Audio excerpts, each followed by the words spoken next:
Welcome back, everyone, to Women's Wednesday. I am so excited to be back. I know I missed last week. I unfortunately had a guest that could not make it. And unlike Mike and Lee on Tuesdays, I can't just talk to myself. So I'm excited to be back. My guest tonight is absolutely amazing. I've been following her on Instagram for a while and finally struck up the courage to ask her to be a part of the show. Please welcome Tara McGovern. Hi, Tara. How are Hi. you?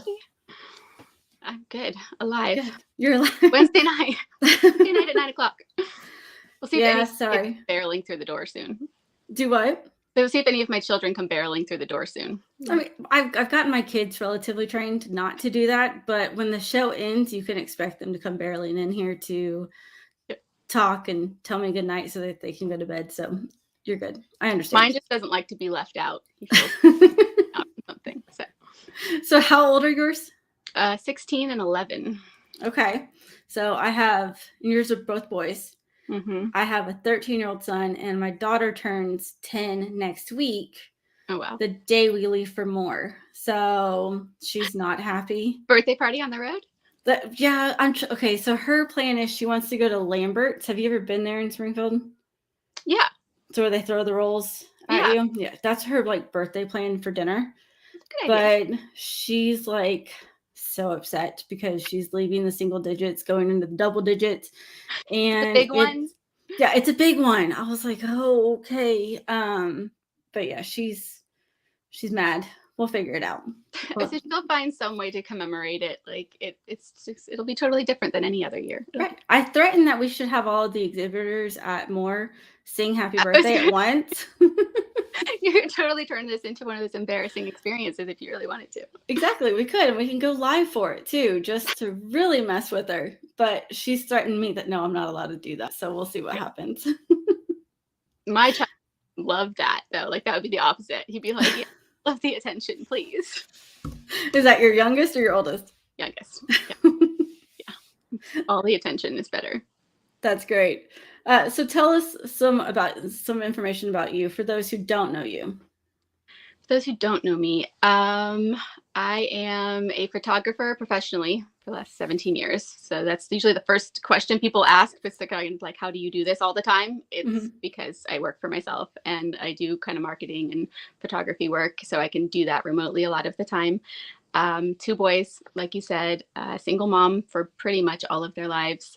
So that kind of also required me to be creative on work and not having a normal job so that I could do all the things. Overlanding wise, travel wise, I've been traveling for work for over a decade, pretty much consistently.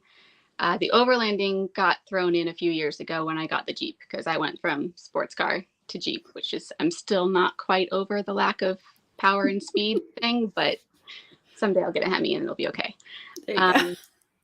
That's just all I can think of. But the Jeep has given so much more freedom and allowed me to do so much more. I can't really go back to the sports car thing. So, because we used to travel in the car too, but a totally different experience in that regard.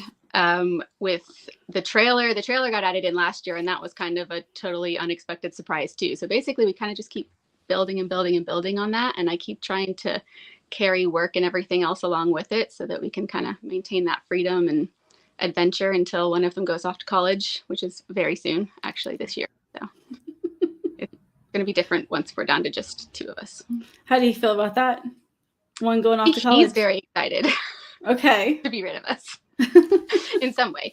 It's just going to be different. I don't know. I kind of always think I have an idea in my head of what to expect with something or how things go with everything we do. And it's just nothing ever happens the way I expect it to. So trying to be open-minded.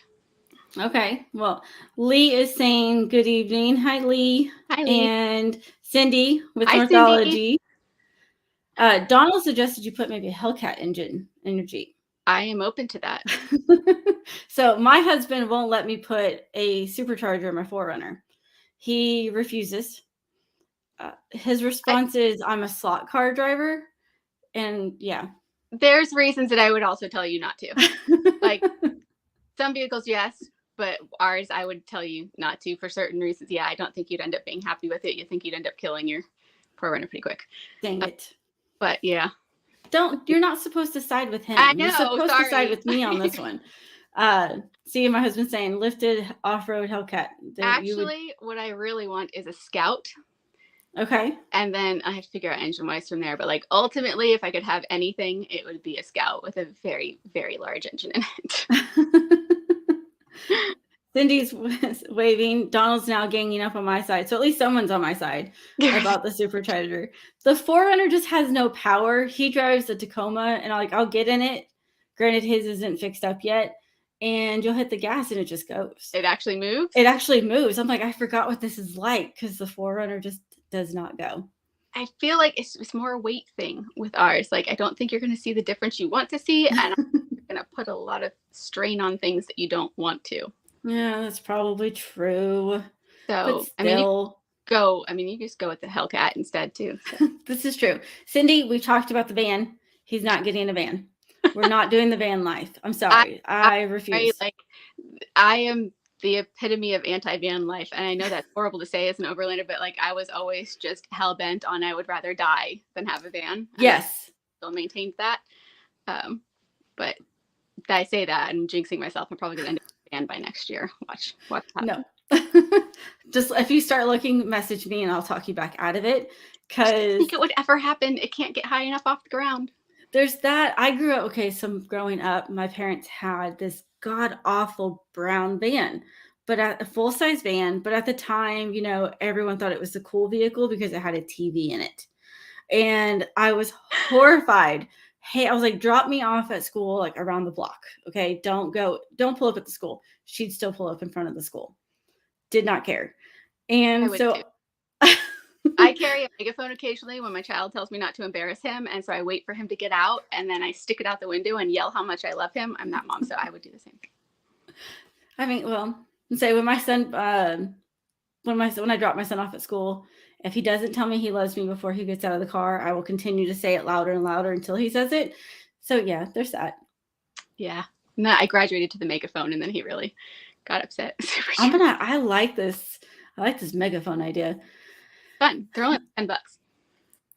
So Donald's telling me I need to re-gear, and then I'll see a difference in the power.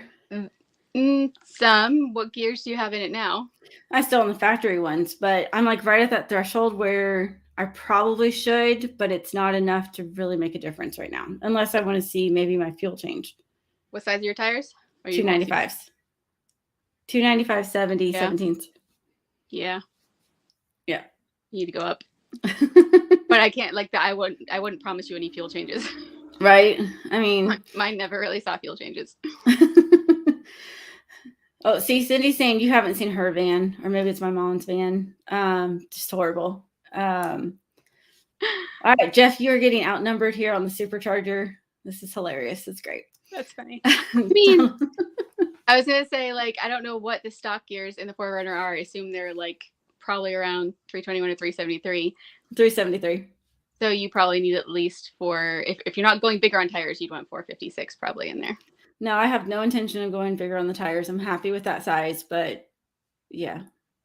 Yeah, it's right there. Need your gas mileage. So what questions does Tara get from women about solo overlanding? Solo. I mean, does being with the kids count as solo? I feel like I'm more I count it. I mean, because now you have to babysit and you have to overland.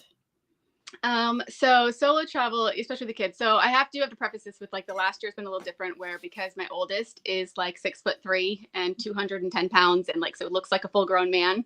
There is a different, I do get approached differently, as far as that goes from strangers. So from a distance, he looks like an adult.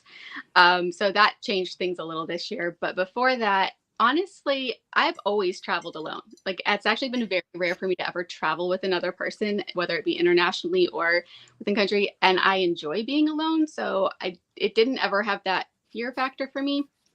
I was also raised in a pawn shop. So there's not a lot of people that freak me out. So as far as that goes, I love being alone. I love being in the woods. Animals don't bother me or scare me. And generally, I just stay away from people. So safety factor wise, I do all of the very basic standard things that I think anybody else would tell you to do as far as just being aware of your situation, having weapons on you. I have knives pretty much in every corner of my vehicle. There's never a knife, not, 3 feet away at least. So just being aware of everything security wise. I always check in with my sister when I leave for a long trip. I automatically activate GPS stuff for her so she can track me, so that I don't necessarily have to like tediously check in with people, but she always knows where I'm at, or can look and see where I'm at, or send SOS things to her. And I'm trying to think of what else solo question wise I get asked is more the commonly just get asked if I get scared being out there alone or things like that. A few times, but it's never has anything to do with outdoor wilderness animals, things like that. I think the only scary situations that have ever occurred were actually other people. And those are reasonably easy to mitigate if you take the right precautions. So that's usually just the standard question of being alone and the being able to repair my vehicle, or what happens if the vehicle breaks, kind of a thing. And that always comes down to part of the reason I forced myself to learn all of the mechanics and how to fix my Jeep and do what I need to do on my Jeep, was the idea of being stuck 60 miles into the middle of nowhere, on a trail with my kids, and having a broken vehicle does not sound like fun at all. So that was part of why that it wasn't necessarily because I super, super loved mechanics. I don't like, I can do them. It's not my favorite thing in the world.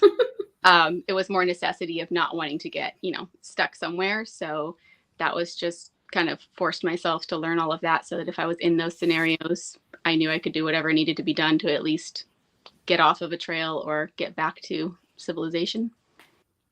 Very nice. That was actually one of my questions, is how did you, where did you learn to work on your vehicle? So you've taught yourself how to do that. Most of it. So when I was married a lifetime ago, I was married to a mechanic who was obsessed with Jeeps and vehicles, mostly Fords, because yes, bad taste. But I basically got to always hold the flashlight or the wrench, or, like there was a lot of that, assisting going on, which if you're paying attention, you can pick up on the general stuff. And then when I got the Jeep, well, I had a Camaro too, and was kind of raised with a lot of muscle cars and motorcycles and all of that fun stuff. So just always had those basics. And then with the Jeep, it was just like tearing things apart piece by piece as they broke or as they needed to be fixed. It was one of those kind of like, I don't have money to pay somebody else to do this, so we're just going to figure out how to do it. Okay. And the Jeep community is great for that, where you can usually find somebody that's going to tell you how to do it or help you figure it out. Right. That's awesome. So I can say that I think most of the overlanding community, there's always those people that you can talk to give you advice. My husband's being a smart ass now, saying a GoFundMe account. Can we start a fuel GoFundMe first? Yes. The fuel is ridiculous. Lee is saying guns, lots of guns, followed up with a lot of training. I was raised in a gun shop. There's no lack of that going on. There's they've never done me much good. The knives have, though. Okay. What's the scariest situation you've been in? I've been jumped when I was traveling alone. Really? Mm-hmm. Yeah. Jackson Hole, Wyoming. That one wasn't fun. That one definitely stuck with me for a little while. Mm-hmm. And that was one where gun did me the knife worked fine. But that was probably one of them. And then last summer was the other one. Okay. We were up in just north of Tahoe. There's a lot of trails back there up into the mountains, but like 2 or 3 hours, you have to go about, 20, 30 miles off road. And so it's all cliffs, rocks, kind of stuff like that. And in the middle of the night, there's a lot of bears up there. And so I was just very aware of that because I'd seen quite a few. And so in the middle of the night, the whole trailer, because we have the tent on the trailer, the whole trailer moved like somebody had shoved it like a full foot over a foot. And I felt it move. My kids slept right through it. So I'm sitting there thinking, okay, what could move a trailer that size? A bear, maybe, like if they really wanted to, kind of, but for the whole thing to move, because you could see the skid marks on the ground. Couldn't figure it out. Like, of course, stayed up all night because what moves that? And then in the morning, I realized that the Jeep had also moved and they were attached together. So like everything had shifted. And so got weirded out, ended up driving back down. And then as I was driving back down off the mountain, because it took hours, I see all these helicopters and, like firefighter things going on. And then realized, I guess there'd been earthquakes overnight.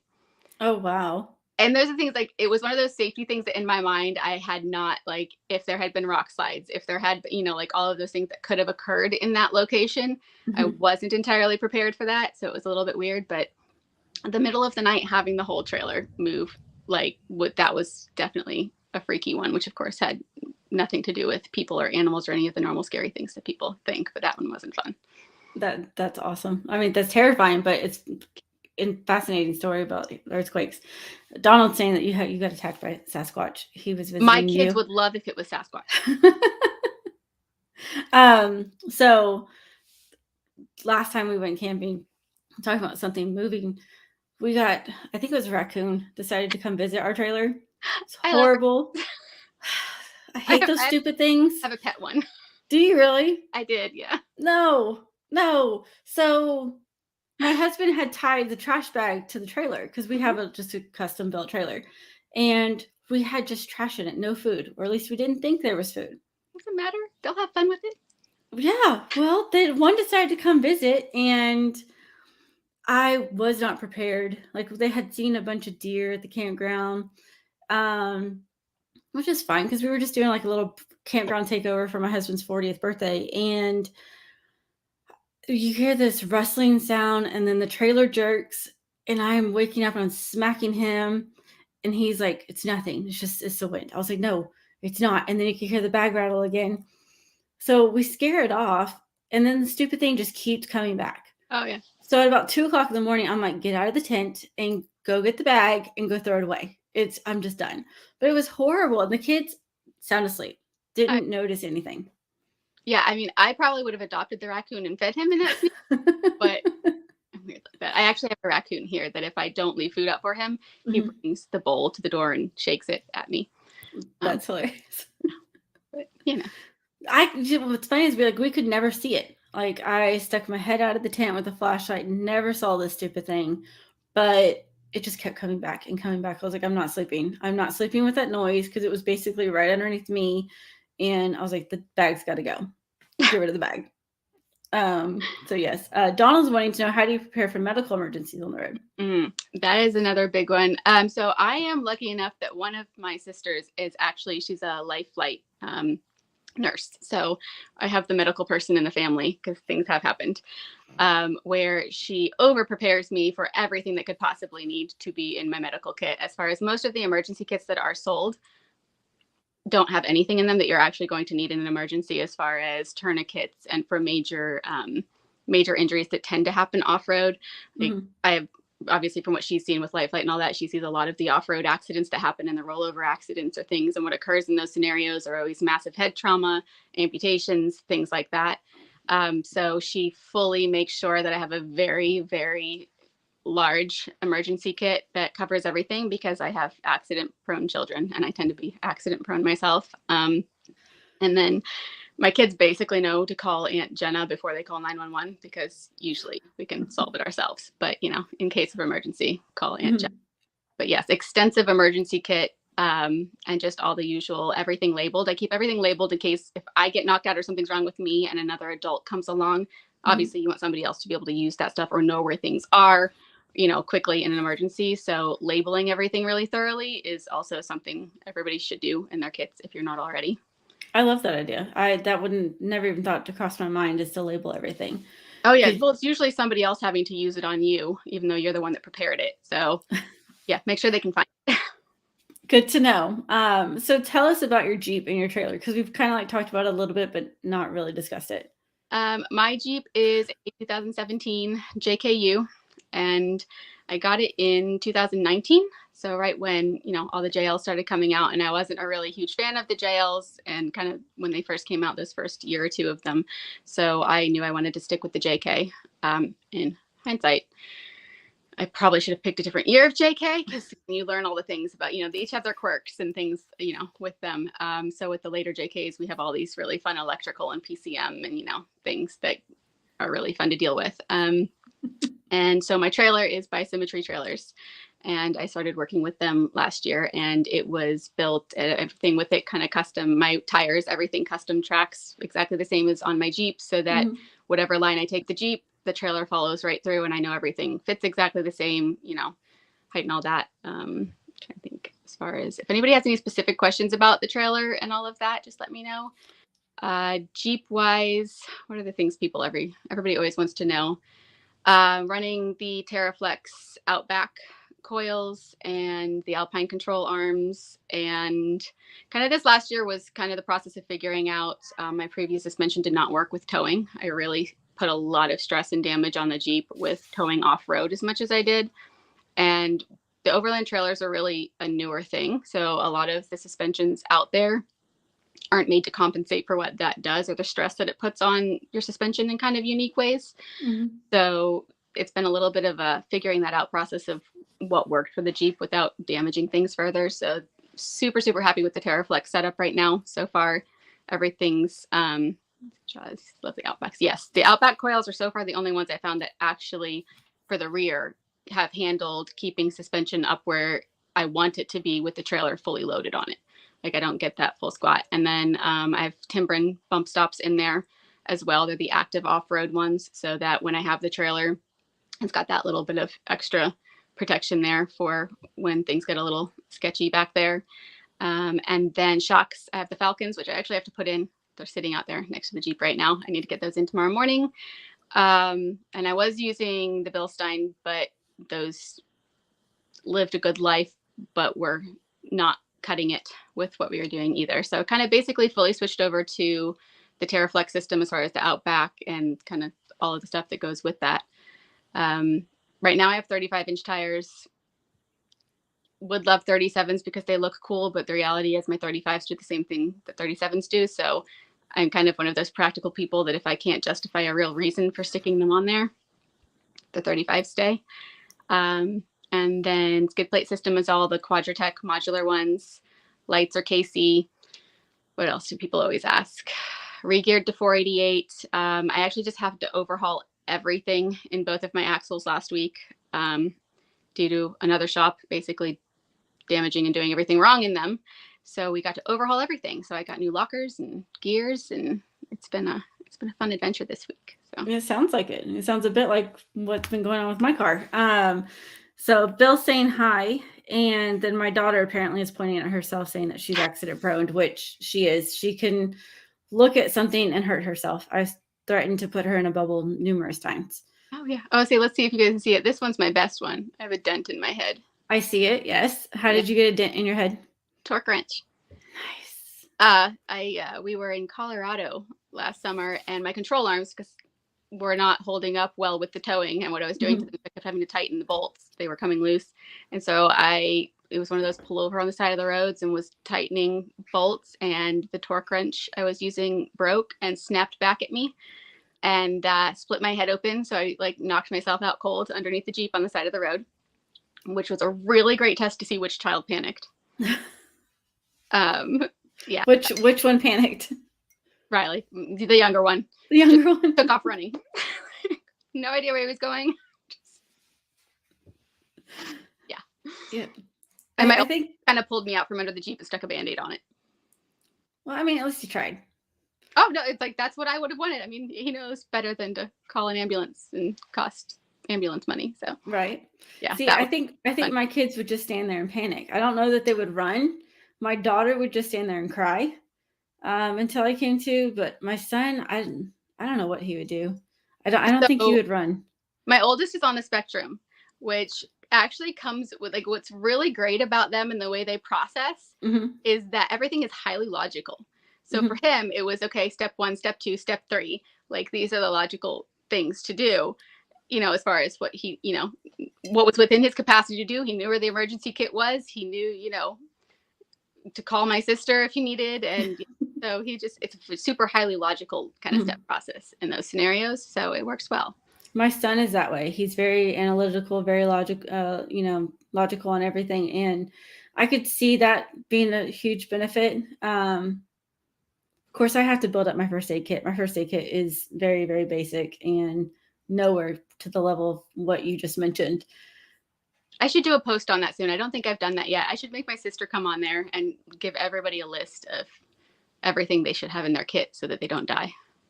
Yeah, definitely. I'll take any advice I can because of my accident-prone child. I'm surprised she hasn't fallen off something. How's the ride with the stiffer coils in the rear? What I kind love of with the outback coils in the rear. So when the trailer's on, honestly, those are the only ones I don't feel much of a difference between the trailer on and off. It was a completely different experience with those.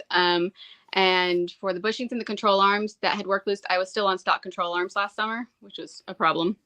I had the AEV 2.5 inch, and then I had stock control arms in there still, which still fit size wise. But the amount of stress when I was crawling or doing a lot of off-road four-wheel drive towing and furlough, it was just pulling so much stress, pulling backwards on all of my suspension, even, going uphill, things like that. Eventually it would just work loose every day. Basically at the end of every day, I was having to tighten everything.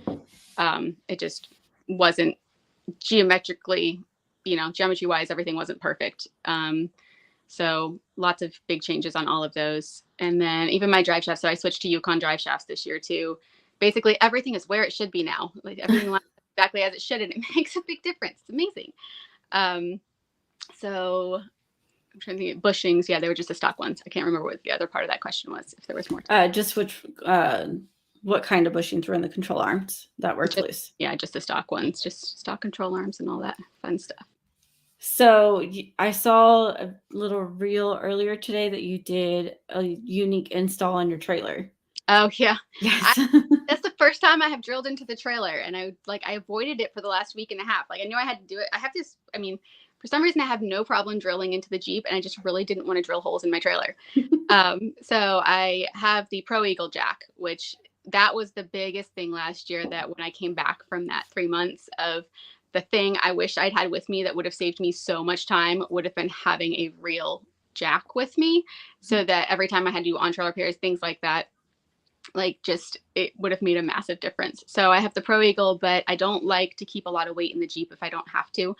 So I try to keep everything kind of evenly distributed on the trailer. So I put the mount on the trailer, but I need to be able to quickly switch it to the Jeep if I have a trail day that the Pro Eagle needs to go with me for. So there's only one spot on the trailer that it fit right. So I had to drill holes into it and mount it on there today. So it's also heavy. That was kind of the limit on the one I can lift with theirs as far as getting it on and off of things. So it looked like you struggled just a little bit trying to get it up. Yeah, it weighs, I want to say, with everything on it, I think it's closer to 60 pounds. Okay. But yeah, it's just that it's more awkward than anything. I'm only 5 foot. So I hit that point of I just have these leverage limitations. Right. I have the same problem. I'm only 5'1" and run into the same problem. I can lift heavy. I just can't. It's once you hit a certain, length or width, it's awkward. Yeah, I have to climb onto my tires just to reach my roof rack. I can't just reach my hand up and reach my roof rack. So there's a whole process to it. So yeah, the trailer's a little easier to get it on and off of. That's why my runner rack really quick. That's awesome, because that's why my trailer happened, is because when we go camping, I have to have somebody help me. So my husband's always there because he's 6'3". He gets to unfold the trailer and he gets or unfold the tent and put it back together. So now that it's on the trailer, he's like, "You can do it. You have fun." Yeah, I know that's going to be big. So why we all have kind of our routine when we're on the road for that long, if everybody just has their known jobs of, what they're good at and efficient at, so that camp can get set up in 10 minutes and then we can just go do whatever we want to do. But Wyatt definitely handles all of the, because if I do it, he'll sit there and be like, "Okay, get out of my way. This is taking too long." I have to do extra work to get to things. So he just reaches up and opens everything. It's much faster when he does it. That's awesome. So Justin's wanting to know, what's the trailer tongue weight? We ended up putting my spare onto the tongue last summer, so that and that one is my tire with my wheel on it is 72 pounds.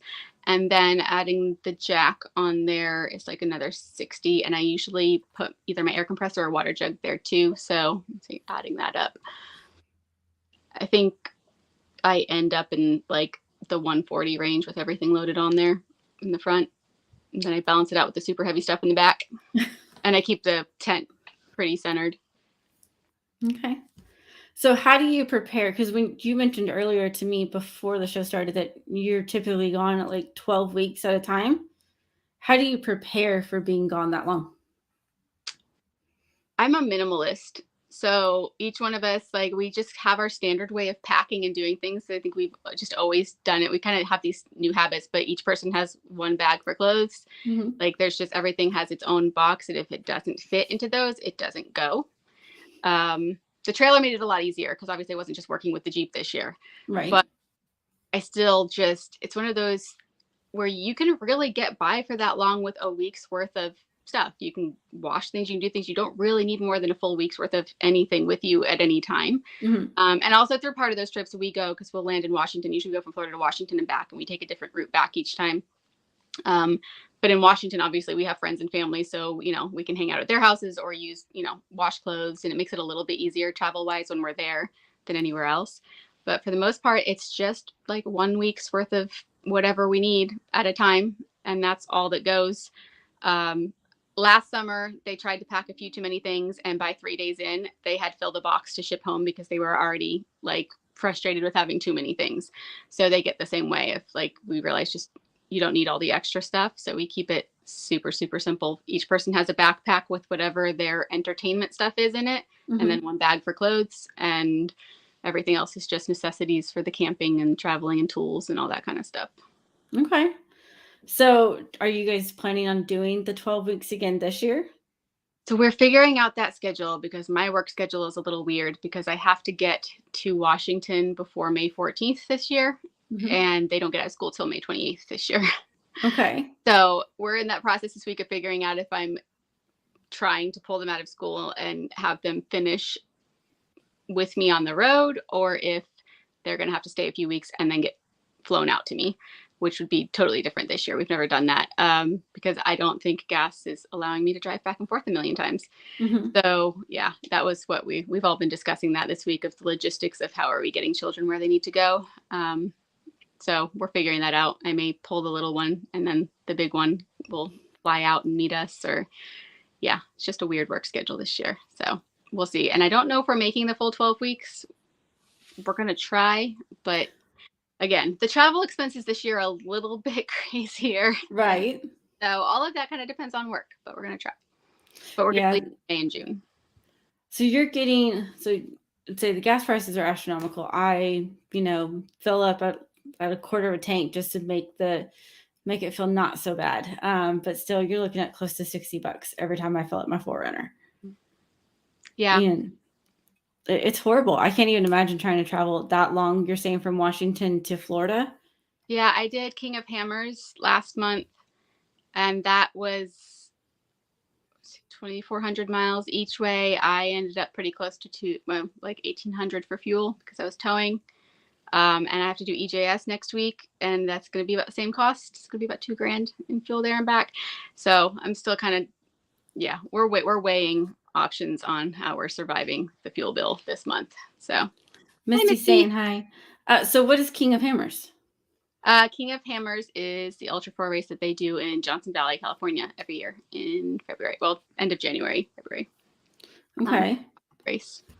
Arla's saying that they just went to West Virginia and the fuel was crazy. I know I have a friend that was in Death Valley not too long ago. It's probably over $6 there right now. The last photo I saw that he posted of his 4Runner at a gas pump, it was $5.76.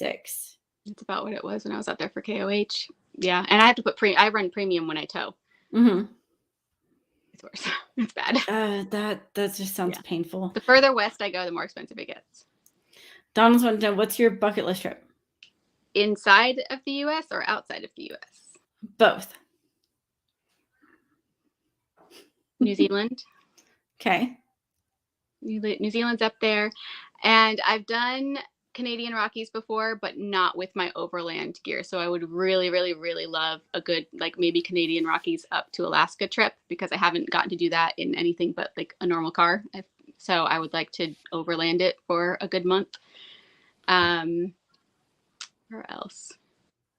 Within the U.S., I have not gotten to spend anywhere near as much time in Montana as I would really love to. Probably Montana, northern Wyoming. I've done pretty much most everywhere else. So Montana is still where I really would love to get more time. Okay. Montana is definitely on the list. AJ, you slacker, you were talking to me before the show. Like literally we were messaging right before I added you to the event. That's hilarious. But I'm glad you're here. Alex is saying Utah fuel's at 480 for the low 89 fuel. That's And I say I can start a GoFundMe or sell a child, but somebody would return my. I tried to sell him anyways. So yeah, we're just figuring out those logistics. It's gonna be an so we're all just gonna pull together for a big giant GoFundMe for fuel. Yes, we're gonna need it. I'm sure everyone's doing that right now. I'm sure my husband's screaming Glacier. That was I on know. our. So Glacier is one of my spots. So like every year for almost the last 10 years, the kids have gone once with me, but it's my like alone time. I will go spend like a week to 10 days in Glacier and hike by myself and just it's my happy place. So it's like, but it's my alone time happy place. When I take the kids, I get really worried because of all the bear. Like I just get neurotic about them jumping off a cliff or a bear or things like that. So it's one of my own happy places. But yeah, it's definitely that was me with my kids at Horseshoe Bend last year. Just because it's you see all these photos of the people standing on that landing, but it's literally that little concrete slab where it's got the guardrail, and then everything else is just cliff. You're going down. Yep. And my daughter's like, I want to sit right on the edge. I'm like, no, you are accident prone. No. Yeah. I have my youngest. He'll just run right at it, like like he can't trip and fall and go over, kind of a thing. So.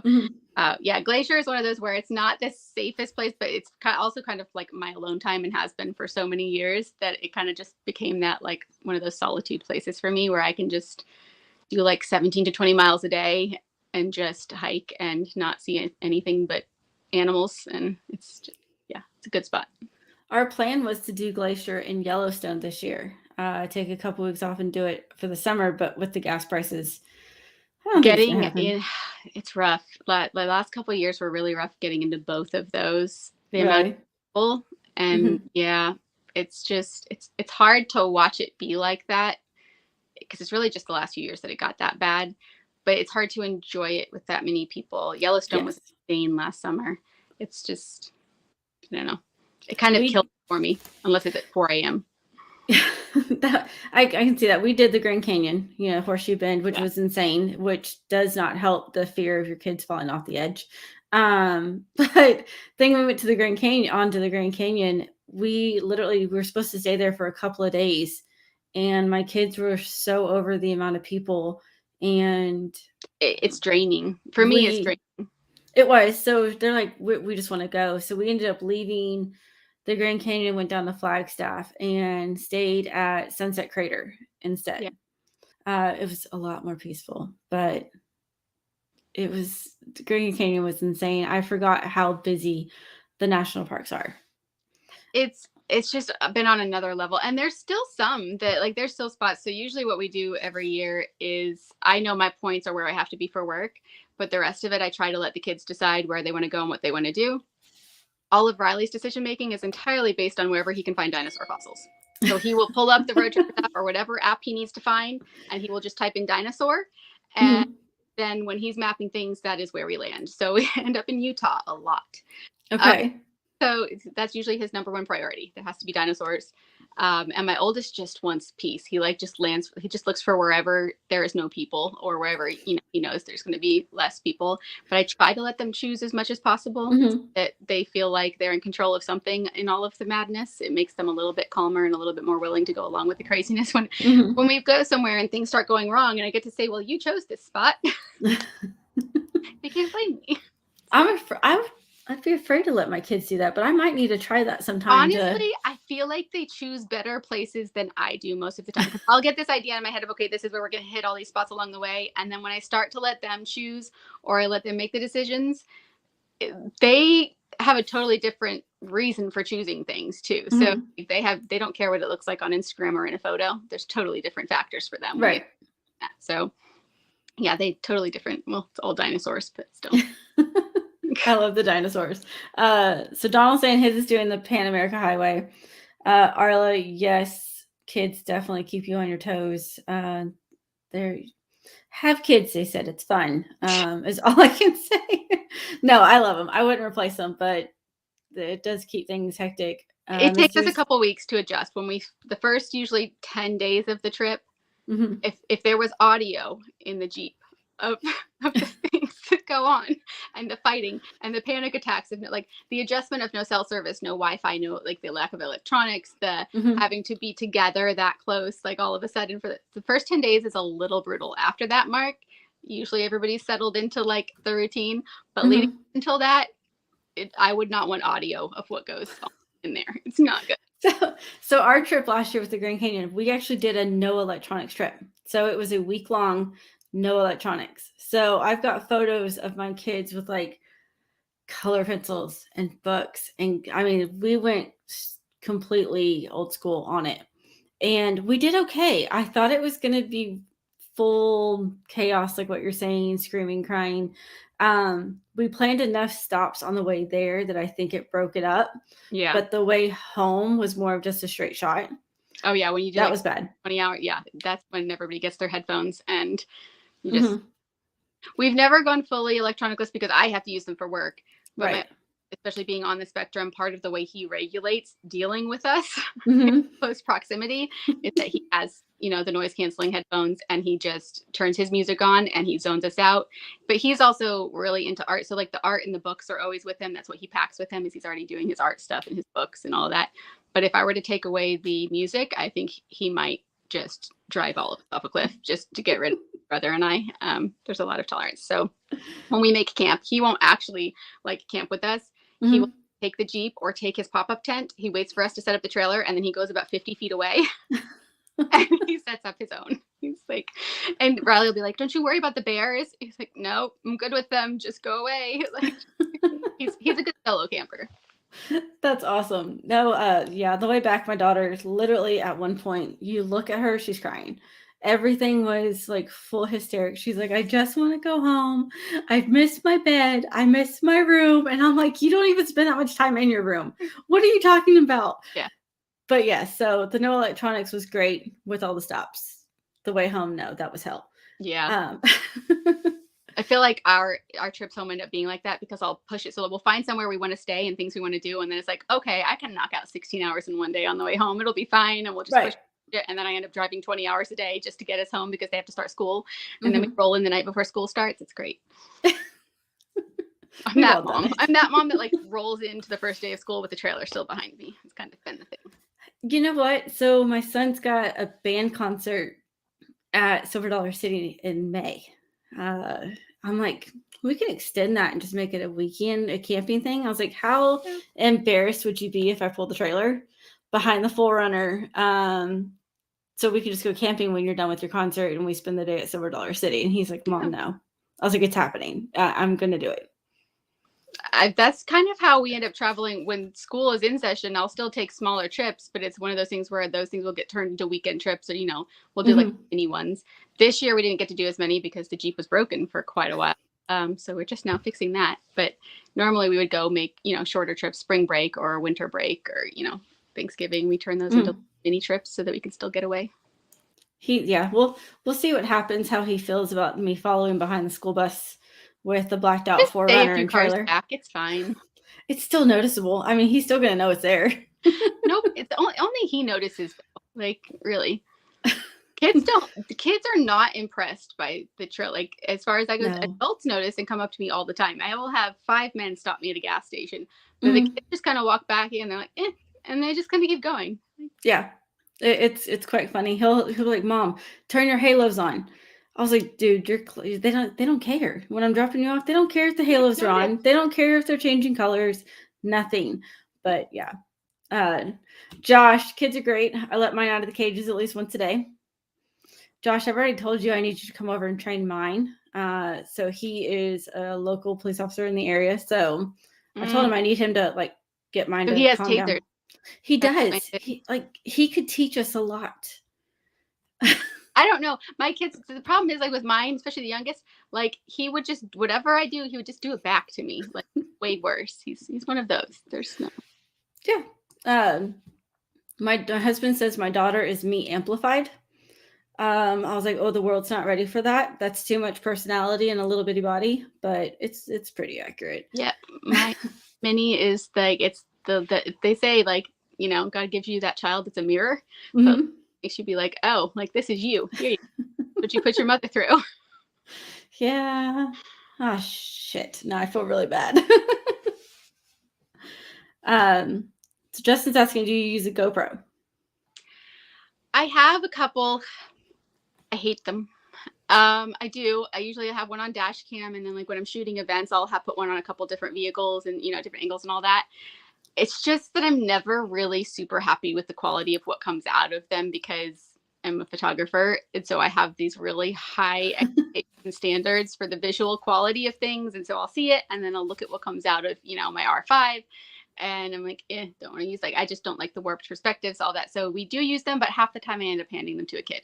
So the kids have their own cameras and the GoPros and all of that because I just kind of like them to do their own thing or capture what they want and not have that controlled, because to me, their perspective is, I don't want to control their perspective or what they see or what they take in or what they want to capture. So I like just kind of handing cameras off to them and letting them do what they want. And then at the end of the summer, I look at it all. I usually don't look at it during the summer, just at the end of it. And I find all sorts of good stuff on there. A lot of things that, my youngest likes to record a lot of audio, video of whenever I have those days. So I should send you some of my husband's photo or my son's photos.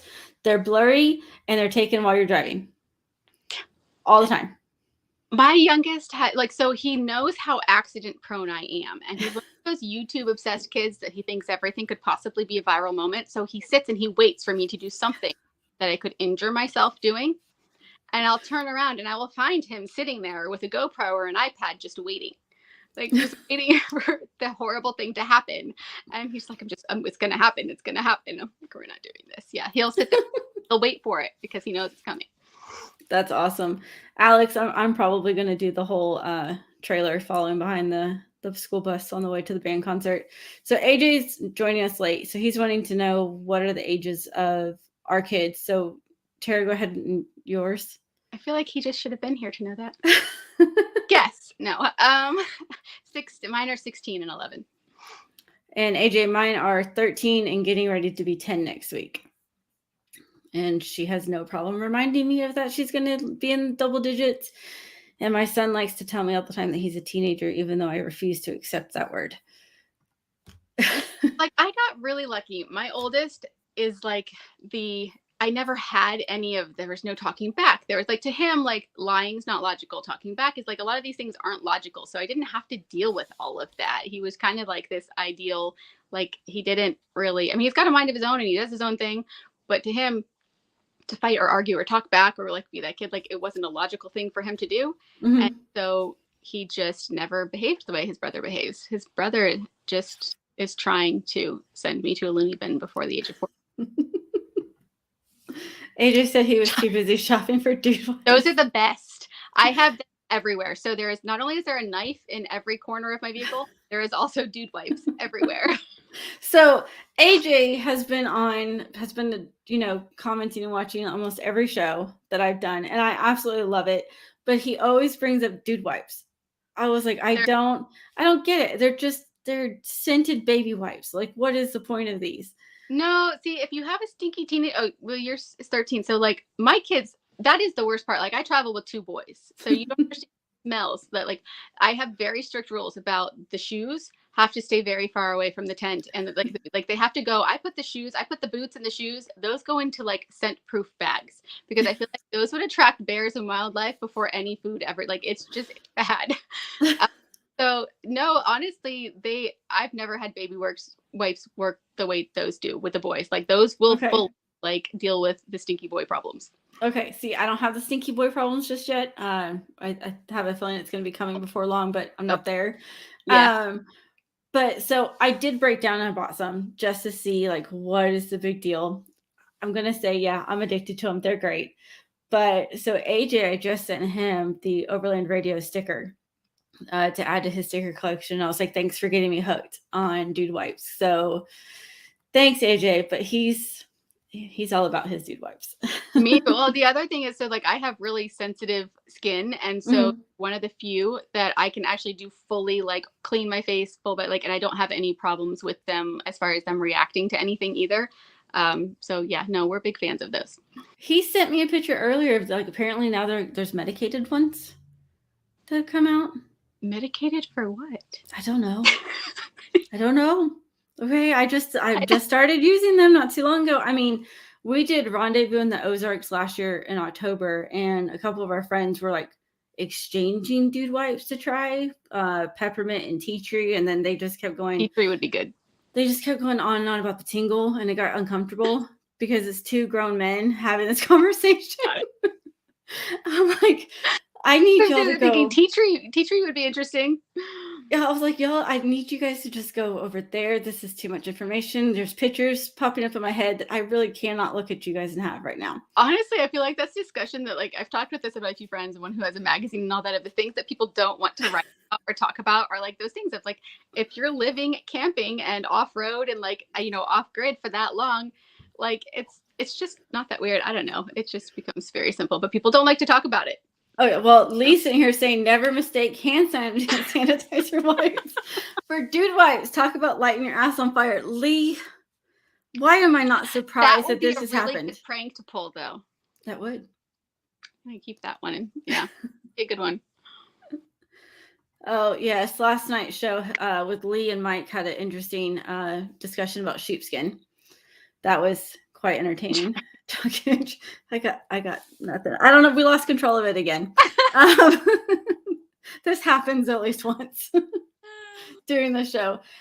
Since you, because it's more like campfire talk. Like, this is campfire talk. This is what we really talk about when we're out there. Exactly. No, and that's like the whole point of the show. Is I love the campfire talk, and I love that everyone chimes in and talks about dude wipes and sheepskins, and yes.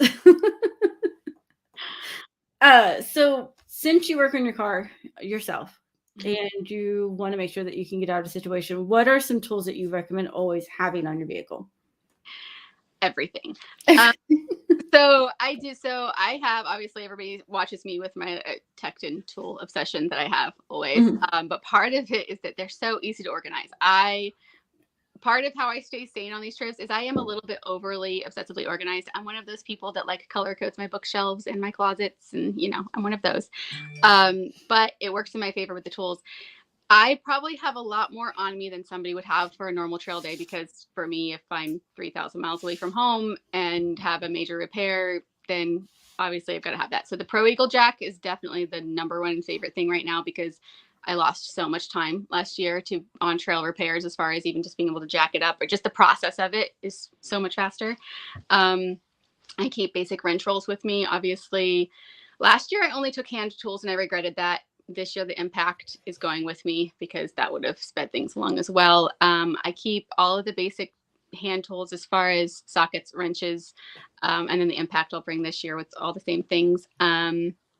Pliers. I keep every bolt that exists on my Jeep.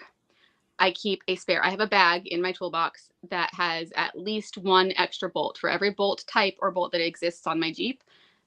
I have one with me. So there's always an extra one, because those go missing all the time. Like, you can just finish a trail day and look under there and there's things missing.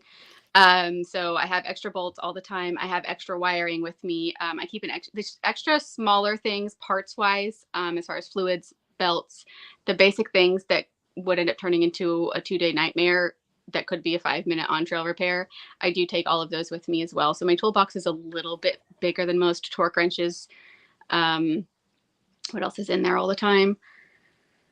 I have a little tech, and my favorite is I have a little tech kit, my little tech kit that has all of I use that just even for camera gear, but even inside the Jeep on all the kids stuff, like everything, something always comes up every day where that little tech kit, where it's all the smaller pliers, the smaller screwdriver, like little things that you need as far as tech goes. And it's got a little magnet in it, so it keeps everything in one place. The tech kit goes with me always. That one's a big one. Okay. What else? Tool wise, am I forgetting? My brain is fried. Oh, dead blow. Dead blow is definitely the number one MVP of everything. The dead blow stays under my front seat. It's just, whether it's for I don't know why, it's used every day for some the other, and usually not any traditional use, but the dead blow is definitely like the number one MVP tool of all of the camping trips.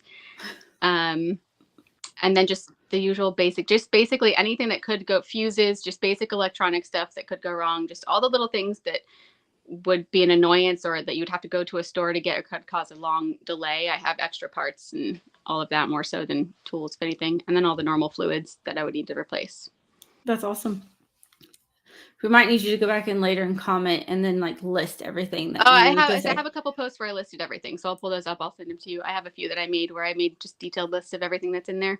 That's I love it. Toolbox and into the tool rolls, but yeah, you Yeah, can get quite a bit in there. I'm not a minimalist with the tools. I do. If you'll send that to me, I'll put it in the comments later for anyone who is still needing to build up their toolbox. AJ's talking about he can't wait for bonfire and Rendezvous. Yeah, that. When is this? Look, so that is at the end of April. I want to say it's like the 23rd. I think I might be wrong. Week. Do what? I think that's Jeep Beach Week. Jeep Beach Week. Well, you said you weren't going to make it to more this year, right? No, because I have EJS and I have Jeep Beach because I have to work. Okay. So Rendezvous is actually April 30th. Jeep Beach. Jeep Beach. Oh, look, and now my husband comes back with the 30th after I already looked it up. Brian saying that they hope they make Rendezvous. So in October is the big one. Bonfire is just an overnight thing, but Rendezvous in the Ozarks is in October, and that's like a 3-day thing that's massive and a lot of fun. Okay, October would be fun. That would be a good time. I would prefer to be there in that time of year. Okay, I'll have to send you the information so that way maybe you can add it to your calendar. Absolutely. And you can come make it out and meet some of us. Apparently now they're going to plan a convoy down. So AJ's wanting to know. Yes, I always have one on me. I keep a revolver on me. I like it. Oh, he wasn't here for the first part of the show. I was raised in a gun shop. So yeah, the firearms are not foreign to me. It's just that usually in most scenarios that I found myself in that I needed something, it was always very close where I wouldn't have even been able to pull one out, but I always keep a knife in my boot that I can always pull out. So that, and for some reason, just people respond faster to bleeding than having a gun pointed at. They just really don't like it. Sounds terrible, but there's just knives scare people more. So yes, I always have a revolver on me though. Have you made somebody bleed with a knife that you're like, they're the guy that jumped me in Wyoming? Okay.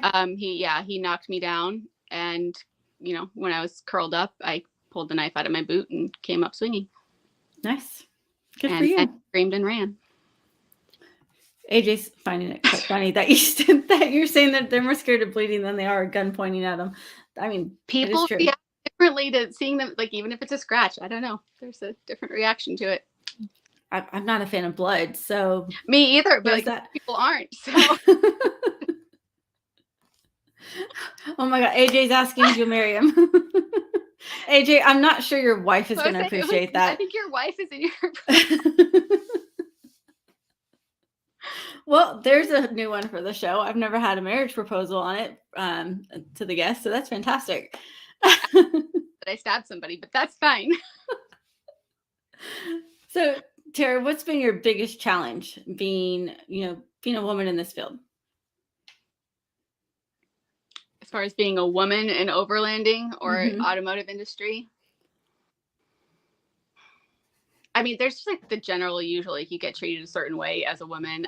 But honestly, I think it's just remembering to keep balance in everything. I think as women, there's a little bit more pressure on us to be everything and do everything. Men don't necessarily have that. As a single mom, I'm both parents all the time. So I tend to stress myself out a lot about things that the expectations I keep for myself on certain things get a little extreme and then end up stressing me out. And then I have to remind myself to kind of keep a balance in all of that as far as my own expectations for myself and what's best for my kids versus what everybody else expects you to be and do. And you're kind of held to a higher standard in certain ways as a woman, as far as having to prove yourself all the time in ways that men are definitely not asked to prove themselves.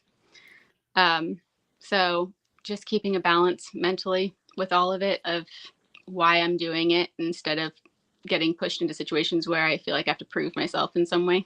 Right. Alex, drink. Wait, wrong show. So on Tuesdays they do mandatory whiskey shots. I'm coming on Tuesday. Oh, that is the other thing that stays in the lockbox with the gun is always caramel whiskey. There is a gun and caramel whiskey always in my Jeep. That is fantastic. That is how I survive. I like it. We typically have But it's marked Typically, holy it's water. moonshine. It's in a jar called holy water, though. I have no words right now. The fact that you're labeling your whiskey as holy water. My family's Catholic. It's fine. I love it. See, we typically travel with moonshine. There's always at least some variety of moonshine, and it's typically like with these weird off-the-wall flavors that you never think of. One of all the ones you can get at the Smoky Mountain. What's that one up in Gatlinburg? In Gatlinburg, you can get all the crazy flavors. Ours are home brewed. We have a connection for some locally home brewed stuff. But like there's been pineapple, which is been it's actually really popular when we take it out. It sounds horrible. Yeah. But it's actually really, really good. Caramel whiskey and hot apple cider. That is what it's for. It comes out at night. Campfire nights. That is how I travel with 2 children. That is a mandatory. That's what I'm thinking of. Okay. So my husband, our person that does the shine was actually getting ready to work on making a butterscotch flavored. That would be amazing. Yes. So apparently, Jeff, you need to contact him and see about getting some butter.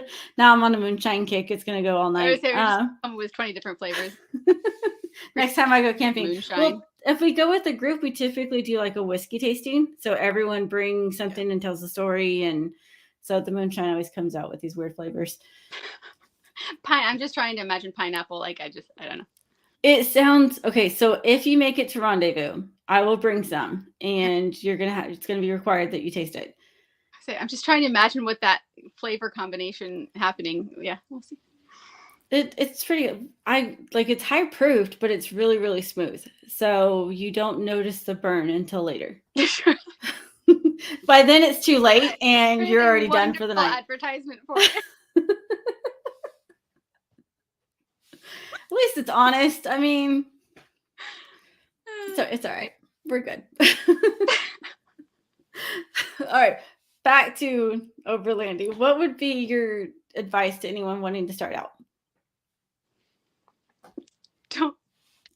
Don't join overlanding groups. No. I think so. What most people forget is like they see my setup now, and I get all those comments of like, "I wish I had that. I wish I did that." And like that takes a lot to build that, and it's been a lot of work to build my rig and the trailer into what it is, and it's a learning process. So honestly, my favorite year ever was the first one we ever did it when the Jeep was still almost stock. Like people forget what they can do with a stock vehicle, and a tent. Stock vehicle and a tent is all you need. Like there's very basic things that you need. And honestly, a lot of my favorite memories were from that trip. And that was another 3-month one where it was just me and the kids and the Jeep and the basic camping gear. And it was still basically stock other than its tires were a tiny bit bigger than stock. And we did everything and went everywhere. And there was nowhere near as much stress as I have now with a highly modified vehicle. And, it was just much simpler. So start simple, start small, and don't look at Instagram too much. It's not a good way to get an idea of what you want to do. Just start simple and don't look at what other people are doing too much because you'll end up missing out on a lot of really good places and experiences if you do. I can agree with that one. That's good. I haven't had anyone suggest that. And Phil saying, and it saves money. Yes, it does. Because you're not having to rebuild your vehicle multiple times. Yes. And gas too. Yes. Kind of. I don't think mine ever did good on gas. I have a JKU. I have a heavy JKU. It never did good on gas. That was never a thing. I don't think I ever saw more than 17 miles per gallon ever. See, my 4Runner did great when it was stock. Now, no, not so much. I think 17, 18 was my max when it was stock. It's heavy. Okay. Yeah, it's a little heavy. Yeah. Well, thank you. Thank you so much, Sarah, for joining us tonight. Please tell everybody where they can find you on all the socials. My Instagram and Facebook and YouTube are all Rove and Reverie. And I think I've got the same username on all of them. So, and all of my links for everything. Instagram is where I am most active. So if you want all the current updates on everything, Instagram is the place to look. Perfect. Well, I hope to have you back on soon. And we should do Tuesday night. Oh, apparently, yeah, we're gonna bombard Mike and Lee's. Yeah, they're boycotted, and we're just do it. If I had known you were into the whiskey shots, I would have told you to bring it onto the show. Tuesday night and just line the up on the counter and go. Yeah, do like a little flight of different shots. I love it. We could do it. Mike, Lee, I've got you a guest next time, but we're just gonna be on it together. Well, thank you so much. I appreciate you immensely, and I look forward to having you back on. Everyone, thank you guys for joining me tonight. See you next week.